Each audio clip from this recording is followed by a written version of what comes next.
يا مساء الفل والجمال، والنهارده هنبتدي فيديو جديد لذيذ جميل. انا بطلت المحتويات بتاعه الاكل والحلويات والكلام من ده، بقيت بعمل حاجات كده لذيذه خفيفه عشان نحاول نقلل شويه في الوزن قبل دخول الشتاء. بس النهارده بقى جايبه لكم حاجه كده لذيذه لكل واحده. طبعا انتوا عارفين كل ما بنكبر كل ما لازم بشرتنا دي تكون صافية ونظيفة.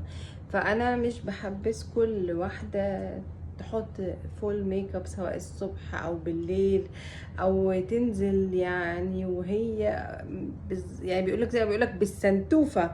المكياج يعني المكياج ده يا جماعة ما تتصوروش ازاي بيبوظ البشرة. فانا هقول لكم على روتين كده بعمله، فيلا نبتدي.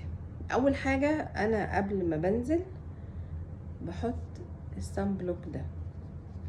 تمام، نحطه بقى مع بعض. اي صن بلوك يتماشى مع بشرتك اهو.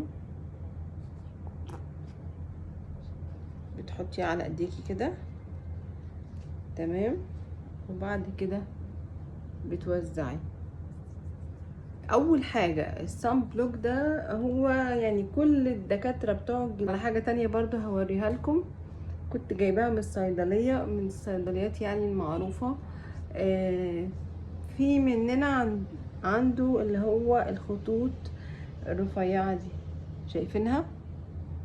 الخطوط الرفيعة دي بتتعالج من غير حقن، من غير الحاجات اللي بيروحوا يعملوها دي، ان هو نفخ الشفايف ونفخ الخدود ومش عارفه اخد حقنه هنا واخد حقنه هنا. لا لا، كل الكلام ده انا ما بحبوش شخصيا. تمام، فهوريكم منتج.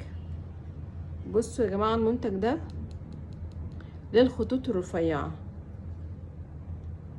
اي صيدليه هتروح لها هتقول لهم عايزه حاجه اي كريم للخطوط الرفيعه، فكمان بحطه يوميا على الخطوط الرفيعه اللي عندي. لما حطيته بقالي 3 شهور بحطه، بتحسي ان الخط دك، يعني ايه، بدأ يختفي شويه. في اي صيدليه هتقول لهم عايزه حاجه للخطوط الرفيعه، تمام، هيدولك على طول اهو.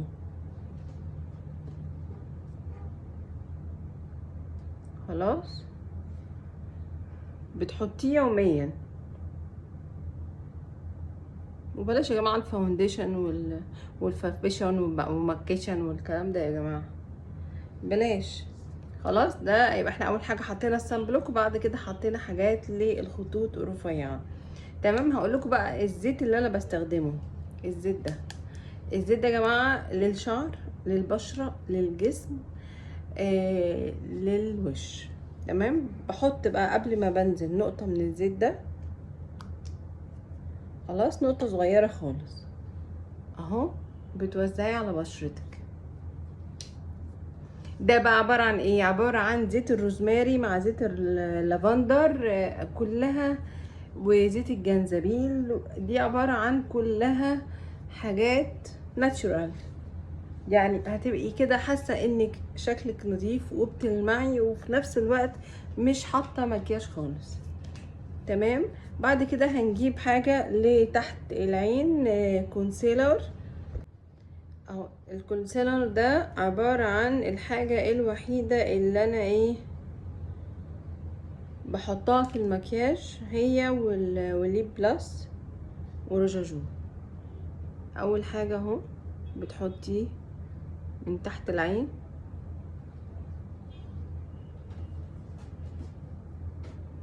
اهو بالمنظر ده. وليه اجهاد بشرتك؟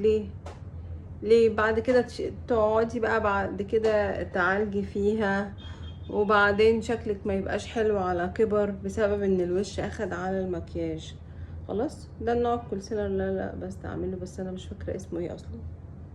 ماشي، وبعد كده ده روجاجو، احط اهو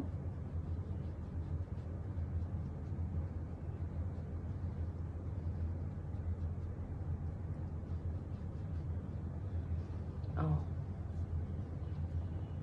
شايفين المنظر. وبعد كده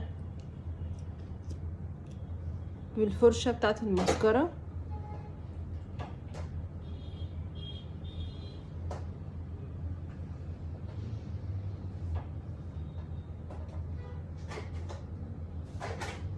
بتعملي حبة كده اهو، بتظبطيها وبتحطي الماسكارا لو انتي عايزة.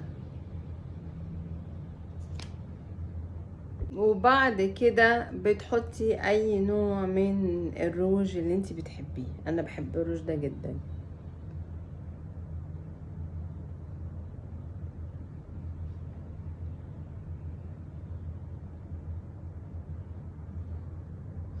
اهو ده المنظر اللي انا بنزل بيه، سواء بقى روج فاتح روج غامق. الماسكارا دي بحطها مرة كل شهر، ممكن احطها في المناسبات بس لكن لا بحط كريم اساس، ولا بحط مش عارفة ايه وايه وايه وايه وايه. بنصحك ان انتي دايما ترطبي بشرتك. ماسكات. كمان كريم واقي الشمس ده من اهم الحاجات اللي لما قبل ما تنزلي لازم تحطيها، حتى كل اطباء الجلدية بينصحوا بيها. ومفيش داعي ان انت تبقي مبهرجة كده وشكلك مش حلو، فاهمين؟ زي لا بحس ان الست اللي بتحط المكياج بكتير وزيادة عن اللزوم بتبقى مصطنعة قوي. تمام، واسمعوا نصيحتي.